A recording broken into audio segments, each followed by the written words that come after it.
AP liquor scam కేసులో SIT దూకుడు పెంచింది. మిథున్ రెడ్డిని కస్టడీలోకి తీసుకునేందుకు సిట్ ప్రయత్నాలు చేస్తుంది. అందులో భాగంగా ఇవాళ ఏసీబీ కోర్టులో సిట్ కస్టడీ పిటిషన్ వేనుంది. మరోవైపు జైల్లో ప్రత్యేక వసతులు కావాలంటూ మిథున్ రెడ్డి పిటిషన్ దాఖలు చేశారు.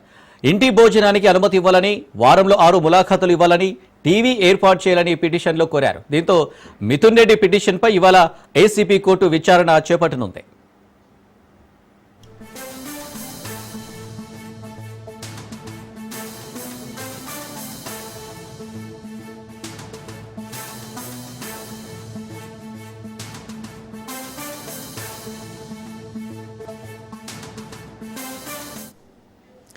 మిథున్ రెడ్డి పిటిషన్ సంబంధించి మరిన్ని డీటెయిల్స్ మా ప్రతినిధి వాసు అందిస్తారు. వాసు, మిథున్ రెడ్డి పిటిషన్ పై ఇవాళ ఏసీబీ కోర్టు విచారణ చేపట్టనుంది. దీనికి సంబంధించి డీటెయిల్స్ ఏంటి?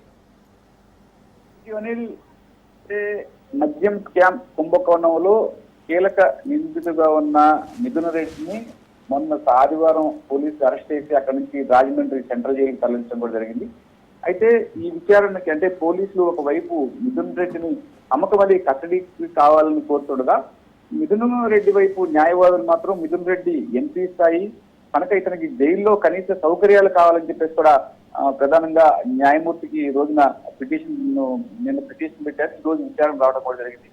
అయితే జైల్లో అంటే మిథున్ రెడ్డి ఎంపీ కేటగిరీకి ఉన్నాడు కనుక అతనితో మేము ములాఖతులు కావడానికి కానీ దానికి సంబంధించి ఇంటి నుంచి భోజనం పంపించడానికి కానీ మిథున్ రెడ్డి చదువుకునేందుకు రోజు న్యూస్ పేపర్స్ కావడానికి కానీ దీనికి సంబంధించి రాత్రి పూట నిద్రపోవడానికి కానీ టీవీ చూడటానికి కానీ అనుమతులు కావాలని చెప్పారు. కానీ దీన్ని పూర్తిగా ఏదైతే ప్రభుత్వం వైపు నుంచే ప్రభుత్వాలు ఆయన పూర్తిగా వ్యతిరేకిస్తున్నారు. అంటే సాక్ష్యాలను తారుమారు చేసే అవకాశం ఉంది. వీటన్నిటినీ చదువుకుని ఏదైతే మిథున్ రెడ్డి ఇప్పటికే ఈ కేసులో కీలక నిందితుడిగా ఉన్నాడు, పేపర్ వార్తలు కానీ మీడియా వార్తలు కానీ వీటన్నింటినీ వచ్చే వార్తలు చదువుకుని రేపొద్దున మిథున్ రెడ్డి సాక్ష్యాధారాలను కూడా తారుమారు చేసే అవకాశం ఉంది. ఈ ఎట్టి పరిస్థితుల్లోనూ అనుమతించవద్దు అంటూ కూడా ప్రభుత్వ లాయర్లు ఇప్పటికే మేజిస్ట్రేట్ ని కోరారు. అయితే దీనిపైన ఒక సంక్లిష్టమైన పరిస్థితి ఏర్పడి ఉంది. అంటే అతనికి ఎంపీకి అతనికి దాని రాజ్యాంగం ప్రకారం వసతులు కల్పించాలని ఉన్నప్పటికీ కూడా కీలక నిందితుడు అంటే రాష్ట్రంలోనే 3,500 కోట్లు భారీ కుంభకోణం జరిగిన నేపథ్యంలో అంటే ఉన్న నిందితుల్లో కూడా మిథున్ రెడ్డి A4 నిందితుడుగా ఉన్నారు. ఇప్పటి వరకు కూడా 11 మంది నిందితుల్ని ఈ కేసులో అరెస్ట్ చేయడం కూడా జరిగిందని, వీరిలో ప్రధానంగా కసిరెడ్డి రాజశేఖర్, రెండో నిందితుడైన దుంతిరెడ్డి వాసుదేవ్ రెడ్డి, మూడో నిందితుడు దొడ్డ సత్యప్రసాద్, నాలుగో నిందితుడు ఆయన ప్రస్తుతం ఈ రోజు విచారణకి నాకు సౌకర్యాలు కావాలని చెప్పేసి విచారణకి పిటిషన్ వచ్చిన నిందితుడైన పెద్దిరెడ్డి వెంకట మిథున్ రెడ్డి, A5 గా వి సాయి ప్రసాద్ రెడ్డి, 6 సజ్జల శ్రీధర్ రెడ్డి అంటే సజ్జల కుమారుడు, 7 ముద్దురెడ్డి అవినాష్ రెడ్డి, 8 బొండి చాణుక్య, 9 తొక్కల ఈశ్వర్ కిరణ్ కుమార్, 10 షఫీ అహ్మద్, 11 ఇది ఓలిక్ మల్టివేషనర్ దీనికి రిజిస్టర్డ్ అడ్రస్ దీనికి విజయఆర్కే టాటా రోడ్ లో ఉంటుంది చెన్నైలో. దీనికి కీలకంగా ఈ ముంబై, మహారాష్ట్ర ఈ ప్రాంతాలకు కూడా ఇతనే కీలకంగా వ్యవహరించి మద్యం డిస్టిలరీలతో కుంభకోణం నడిపించి ఆ మద్యం డిస్టిలరీలతో వచ్చిన సెకండ్ అమౌంట్ కూడా 100 కోట్ల రూపాయల డబ్బును కూడా ఫోన్ ద్వారా కానీ ఇతరేతర నగదు ద్వారా కానీ చేరవేయడం కూడా జరిగింది. ఈ ప్రక్రియలో అంటే చైన్ లింక్ లాగా సాగిన ఈ స్కీమ్ లో కీలకంగా మిథున్ రెడ్డి వ్యవహరించాడని చెప్పేసి పోలీసులు ఇప్పటికే 300 పేజీల ఛార్జ్ షీట్ ని ప్రిలిమినరీ ఛార్జ్ షీట్ అంటే మన ప్రధాన ఛార్జ్ షీట్ దాంట్లో ఛార్జ్ షీట్ కూడా వేశారు. కీలకమైన సాక్ష్యాలు మరిన్ని కావాల్సి ఉంది. అంటే తక్కువ సమయం కావడం మూలంగా సాక్ష్యాలు సేకరించేందుకు చట్టపరంగా ఎవిడెన్స్ యాక్ట్ ప్రకారం సేకరించవలసిన అవసరం ఉంది. దీనికి కొంత ఆలస్యమయ్యే పరిస్థితి కూడా కనిపిస్తుంది. అందుకని సాక్ష్యాధారాలు సేకరించేందుకు కొంత సమయం కావాలని చెప్పేసి దానికి మరొకసారి కూడా ఛార్జ్ షీట్ వేస్తామని చెప్పేసి ఇప్పటికే సిట్ అధికారులు న్యాయమూర్తి ఎదుట చెప్పడం జరిగింది. అయితే దీన్ని పరిగణలో తీసుకుని న్యాయమూర్తి మరొకసారి ఛార్జ్ షీట్ వేసేందుకు కీలక నిందితుల వద్ద నుంచి స్టేట్మెంట్ సేకరించేందుకు కూడా అవకాశం ఉంటుంది. ఇందులోనే ప్రధాన అంశాలను మనం చూసుకుంటే కనుక మిథున్ రెడ్డి అకౌంట్ కి డబ్బులు వెళ్ళాయి. అట్లాగే మిథున్ రెడ్డి అకౌంట్ నుంచి కూడా ప్రస్తుతం ఎక్సైజ్ శాఖ మంత్రి, అప్పుడు ఎక్సైజ్ శాఖ మంత్రిగా ఉన్న నారాయణ స్వామి అకౌంట్ కూడా డబ్బులు వెళ్ళి నారాయణ స్వామి నేను హాజరు కావాల్సి ఉండగా అనారోగ్యం కారణంగా నేను హాజరు కావాలని చెప్పడం కూడా జరిగింది. అయితే నారాయణ స్వామి ప్రత్యేకంగా ఒక చిట్ ఇన్స్పెక్టర్ వెళ్ళి విచారించినప్పుడు వాళ్ళు ఆసక్తికరమైన విషయాలు చర్చించాడు. అసలు ఎక్సైజ్ అంటేనే తనకు తెలియదని, ఎక్సైజ్ కుంభకోణం కూడా తెలియదని, డబ్బులేమి నా వద్దకు చేరలేదని చెప్పేసి మాత్రం ఆయన స్టేట్మెంట్ ఇవ్వడం కూడా జరిగింది. అయితే నారాయణ స్వామి ఇచ్చిన స్టేట్మెంట్ మిగిలిన నిందితులు ఎవరైతే ఉన్నారో ఇప్పటి వరకు 11 మంది అరెస్ట్ కాబట్టి నిందితుల స్టేట్మెంట్ కి పూర్తిగా వ్యతిరేకంగా ఉంది. అంటే ఈ నిందితులు చెప్పిన వాంగ్మూలాన్ని పోలీసులు సేకరించిన విషయాలని సాక్ష్యాలని క్రోడీకరించుకుంటే కనుక ఖచ్చితంగా ఈ డిస్టిలరీ కుంభకోణం ఎవరైతే చేశారో వారి నుంచి కూడా దీంట్లో నిందితులకి ప్రతి వారికి కూడా బ్యాంక్ అకౌంట్ ద్వారా డబ్బులు వెళ్తాం. అదే కాకుండా కూడా ప్రత్యేకమైన కొరియర్ కవర్ల ద్వారా క్యాష్ రూపంలో కూడా డబ్బులు వెళ్తాం కూడా జరిగినట్టుగా పోలీసులు టెక్నాలజీ ఆధారంగా వీళ్ళు ఏదైతే సెల్ ఫోన్ నుంచి డిలీట్ చేశారో ఆ విజువల్స్ ఆధారంగా కొన్ని కీలకమైన ఆధారాలను సేకరించి కోర్టులో పెట్టడం కూడా జరిగింది.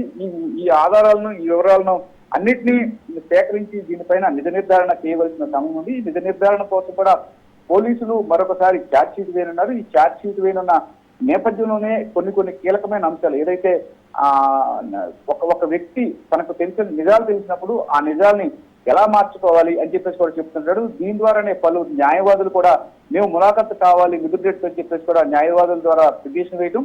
అయితే ఈ సాక్ష్యాలను తారుమారు చేసి రేపొద్దున కోర్టులో మిథున్ రెడ్డి రేపు విచారణలో ఏం చెప్పాలనే ముందుగానే ప్రిపేర్ చేసుకునే పరిస్థితులు కనిపిస్తే కనుక నిజాలు తారుమారు అయిపోయి అబద్ధాలు బయటకు వచ్చే పరిస్థితి ఉంటుంది. అందుమూలంగా కేసు వీగిపోయే పరిస్థితి ఉంటుంది.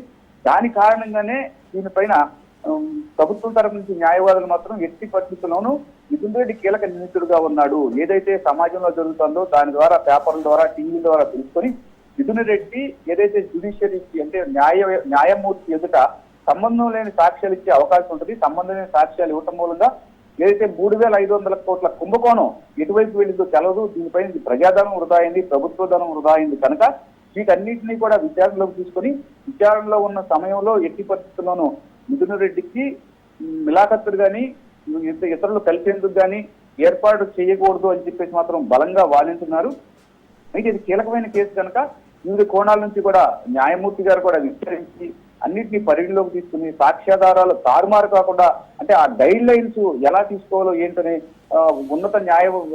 ఆయన పై కంటే ఉన్నత న్యాయమూర్తులను కూడా ఆలోచించి ఒక నిర్ణయం తీసుకున్నారు. అంటే ఇటువంటి కేసుల్లో అంటే భారీగా అంటే మనకి గ్రీవెన్స్ లో 3 రకాలైన గ్రీవెన్స్ ఉంటాయి.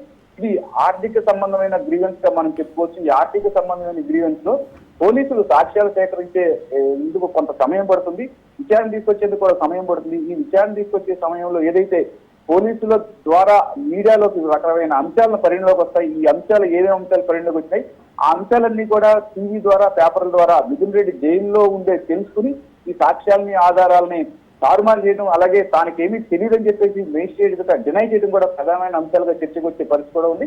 అందుకని ఈ అంశాలన్నింటినీ పరిగణలోకి తీసుకుని మిథున్ రెడ్డి ఈ రోజున ఏదైతే మిలాఖత్ కానివ్వండి, భోజనాలు కానివ్వండి, ఇతర వస్తువులు కానివ్వండి వీటన్నిటిపైన న్యాయమూర్తి గారు ఎదుట విచారణకు వచ్చే అవకాశం ఉంది. అయితే ఇందులో ప్రధానంగా చూసుకుంటే కనుక న్యాయమూర్తి ఎదుట విచారణకు వచ్చినప్పుడు మిలాఖత్తు ఎవరెవరు వస్తున్నారు ఏంటి అన్నదానికి కూడా కొంత పరిమితి కేటాయిస్తారు. ఇందులోనే చూసుకుంటే కనుక ఏదైతే ఒక ఎంపీకి ఇవ్వాల్సిన రాజ్యాంగ ప్రకారం ఏదైతే ఇవ్వాలో అదంతా ఇచ్చేందుకు కూడా ప్రధానంగా అంగీకరించాలా లేదా అనేది న్యాయమూర్తిలో ఆధారపడి ఉంటుంది. దానికి ఒక గ్రావిటీ అంటే ఒక కీలక నిందితుడిని జైల్లో రిమాండ్ గా నిందితుడిగా ఉన్నప్పుడు ములాఖత్తుకి అనుమతించవలసిన అవసరం ఉంది. కానీ ఆ నిందితుడు ఏ మేర నేరం చేశాడు, ఈ నేరంతో ఎటువంటి సాక్ష్యాలు ముడిపడి ఉన్నాయి, ఎటువంటి ఆధారాలు ముడిపడి ఉన్నాయి, కేసు విచారణ ఎంత కీలకంగా ఉంది, కేసు ఎంత బలంగా ఉంది, దీంట్లో ఇంకా కొంతమందిని అరెస్ట్ చేయవలసి ఉండగా వాళ్ళందరూ కూడా మిథున్ రెడ్డి చెప్పే దాన్ని బట్టి కానీ మిథున్ రెడ్డి ఏదైనా కోర్టులో ఇచ్చే వాంగ్మూలాన్ని బట్టి కానీ వాళ్ళందరూ కూడా కేసు పరిస్థితి కనుక దీనిపైన అన్ని కోణాల్లో కూడా విచారించి అన్ని సాక్ష్యాలు తీసుకుని మాత్రమే మేజిస్ట్రేట్ గారు దీనిపైన ఒక నిర్ణయానికి వచ్చే అవకాశం అయితే కల్పిస్తుంది. Anil right Vasu, thank you.